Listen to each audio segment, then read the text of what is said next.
This is the new 2025 Chevy Trax, and you can buy one for right around $20,000. And today I'm going to take you on a thorough tour of the exterior, interior, and we're going to take it for a drive. Let's start right up front. But before we do, I need to give a huge shout out to Chevy for this paint. Cypress gray looks absolutely fantastic on this little Trax that we're showing in today's video. This color is extremely cool. I'm a really big fan of it. It's like gray, but it has some green tones in it. I really like it. Now, talking about the front end. Down in this bottom section here is our headlight housings. The Trax does come standard with automatic headlights, which is awesome, or auto high beams, I should say, which is really cool. We do not have fog lights on the lower trim model here, but right down here is where they would sit. And up top, we have our daytime running light and turn signal housing. Overall, it's a pretty good looking little SUV up front. It doesn't look all that low in cost, to be honest with you. It looks like a very handsome little SUV. I'm a big fan of the front end. Has, of course, all of this working vents right here to cool off that little 3-cylinder turbo, which we'll talk about in a second. Should also mention, if you guys are interested in purchasing a Trax, be sure to check out Apple Autos here in Northfield, Minnesota. They'll ship US wide and they'd be happy to work with you, and they have a lot of Trax in their inventory. If you guys are interested in a cheap Trax or ordering one or just anything about Trax, be sure to check out the link down in the description below. Under the hood is a whopping 137 horsepower. I can't believe I'm about to say this. 1.2 liter 3-cylinder turbo. That might be the smallest engine that I've ever heard in a SUV of this size, or an SUV in general. That's incredibly impressive how small that is. It does 0 to 60 in a whopping 8.8 seconds. So basically what I'm saying is, this is not going to be the quickest car that you've ever driven by any means, but it is enough to get you from point A to point B while getting 30 miles per gallon, not using premium fuel. You can just use your standard unleaded, which is very impressive. So I will admit, performance may not be the Trax's thing, but looks is. It's got a great looking front end. The side profile looks great. I'm a huge fan of these wheels, to be completely honest with you. For this being a base model or entry-level vehicle, a lot of vehicles like the Ford Maverick, for example, they come with steel wheels, just straight up steelies. These don't. These are nice looking little alloy wheels. They have a nice look to them, and over this paint really makes this look quite appealing for the price point that it's at. It's a nice little package on the side here. I love the body lines it has going on. It looks like a miniature Chevy Blazer. They did a really good job of just basically taking the Blazer, I see a lot of the Blazer in this, and shrinking it down to this smaller package. Pretty good looking. I like it. Let's check out the back. As you move our way onto the back, I should mention the fuel filler door is on the driver's side, just in case you were curious. And around back, I've never been the biggest fan of the Trax, I'm not gonna lie. There's just something about these taillights being so far apart that, for whatever reason, reminds me of Sid the Sloth. Nobody else has ever agreed with me on that, but for some reason, that's just how I feel. But all in all, it's a nice looking back end. It does have that sloping kind of roof line like we can find in the Blazer, like I brought up. We do have a plastic bumper, which is impressive that there is honestly not a ton of plastic on the outside of this vehicle. You'd think there'd be a lot more, but they do a nice job of making it look pretty high end. Let's move our way inside and start off with the trunk. We do not have a power lift gate. However, the strut is powerful enough to basically lift it up for you, but you do have to do all that manual work of shutting it yourself.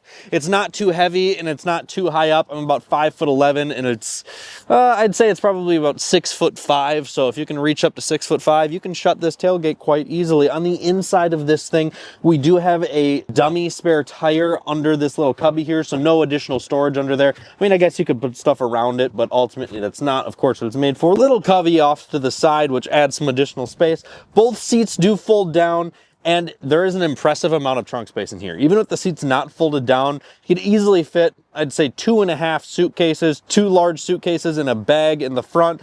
You could do your grocery runs. There is plenty of space in the trunk of this. It's quite impressive, actually. And with the seats folded down, you could easily do your big runs. You can fit some large items in here. So there's plenty of space in the trunk of the Trax. Let's go ahead and hop into the back seat. And I also just realized how fun that is to say, in the trunk of the Trax. Kind of like that. Let's go ahead and start off in the back seat, shall we? This is one of the things I was talking about, though. Painted door handles. A lot of vehicles at this price point would not have that. Very spacious when I get in here. Quite surprised. I have the front seat set to where I'm comfortable at 5'11", and my goodness, I can totally sprawl out back here. It's super comfortable with my knees just normally sitting here, like 8 to 10 inches of space. Lots of space back here. It's super comfortable. The seat's a little bit firm, but could easily do a long road trip back here. One of the things that kind of sucks is there is no vents for the rear passengers, so might take a little bit for it to cool down or heat up in the second row, but who cares? It's 20 grand, right? This is a very nice interior for the price point it's at. Lots of hard plastic is used, lots of cloth is used, but they do a nice job of adding so many different textures and designs and stitching to make it not feel necessarily as cheap as it is. It's really hard to give it many negatives when it's at the price point it's at. I'm not saying $20,000 is a small amount of money, but when we're talking about a brand new vehicle in the year 2025, in comparison, that's on the low side for sure. And when we get up front, unlike like base models of Jeep Wranglers and Ford Broncos, we don't have crank windows. We got power windows all around inside of this thing. We do have a hard plastic steering wheel with a softer plastic inlay in the front to make it look like leather. We have Android Auto, we have Apple CarPlay. However, on our instrument cluster, we do have the same screen that I think Chevy's had since like 2010. I think it came out in like the Chevy Cruze, if I remember correctly. Comment down below if you remember the first car that Chevy used this on. But my goodness, this screen is so old. I don't think it would have cost them a whole lot more to throw a digital dash in here, because those are relatively cheap for manufacturers to produce as well. But all in all, very nice interior. It's a nice spot to be. I cannot believe that I am saying this, but this thing actually has heated seats as well, which is super impressive. And on top of having heated seats, it also has remote start. And this one in specific is only $22,000. That is mind-boggling to me. That is very impressive that it comes with those options at this price point. We also have lane keep assist. We have auto start stop. The auto high beams I brought up earlier. We have automatic headlights. All that stuff is very impressive. And these seats are comfortable. I could easily do a very long drive inside of this thing. And the visibility is quite impressive as well.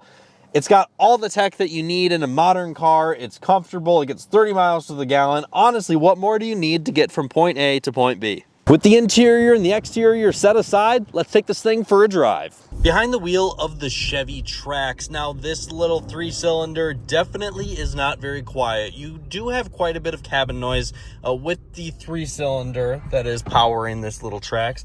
However, it is quite a bit quicker than I would have thought.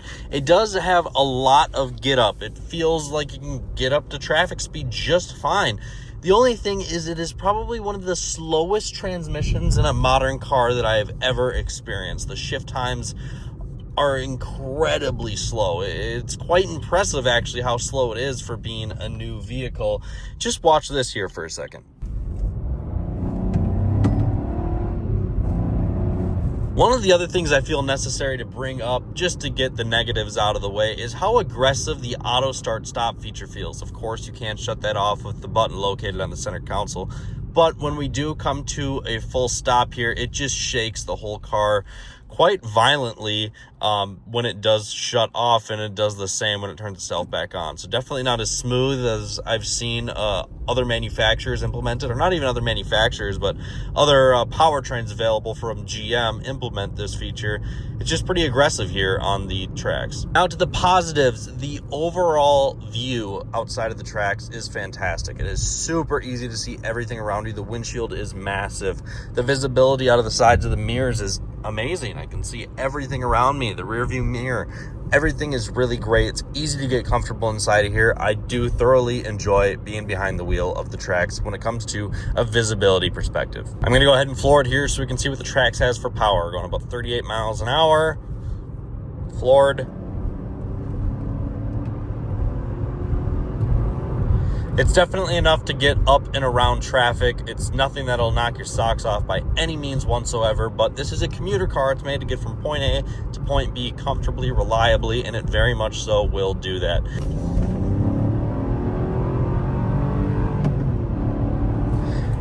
Really got a feeling for some of those slow shifts there that I was commenting on. It feels like you could probably cook a meal in between the time that it shifts. Of course, being just a little bit dramatic there, but it is a nice vehicle. It does run and drive quite nicely. It's very much so a commuter car. Steering feels great. It has good feedback. It's comfortable. I really like these seats. The visibility is fantastic. What more do you need to get from point A to point B? And you can easily use Android Auto and Apple CarPlay on your display. Now that we're done driving it, just to point out again, painted mirror caps opposed to just a plastic cap. That's genuinely impressive. I can tell you where they saved money manufacturing this car. I can tell you why this car is so affordable. A big part of that is the powertrain. This powertrain is lacking in the sense of power, of performance, of, I'm not sure of reliability yet, time will tell for that. But I'm going to state it right here, right now, and being fully honest with you as viewers, I would not own one of these out of warranty. This motor is too new to GM, and they have not been known to make the most reliable, small displacement turbocharged engines. I would not own this out of warranty yet, but inside of warranty, as long as you get an extended warranty on it, you can even own it inside of its warranty, 5 years, 60, or, you know, whatever it is, just in that range. This is a super good deal on a new car. This is ridiculous. You can get a new car under warranty, 30 miles per gallon, SUV, that big of a trunk, easily get car seats in and out of the back, have Android Auto, Apple CarPlay, have the modern tech that you need for $22,000 or less. Like, we are planning on getting one of these at Apple Chevrolet Northfield next month for $19,999. That's crazy, guys. Under 20 grand for a new Trax is absolutely mind-boggling to me. I would totally drive this to and from work for $19,999. Brand new vehicle, fully under warranty. Chevy did a great job going out to build this thing because it doesn't look cheap. It doesn't look poorly put together. It looks very nice. This is a nice looking car. So give us a call, come in, drive a Trax. I highly recommend it. This kind of boggles my mind. Like, I used to own a Ford Maverick XL. This feels so much better put together than my Maverick did. It has better tech. It has way more painted pieces on the exterior. It has way nicer wheels. The overall body is put together nicer. It doesn't feel as clunky or rattly on the inside. And my Maverick was more money when it came out back in 2022. So genuinely impressed that Chevy put this package together. Let me know your thoughts on the Trax down in the comments below. And don't forget to hit like and subscribe for future reviews and past ones. Thank you guys so much, and I look forward to seeing you next time.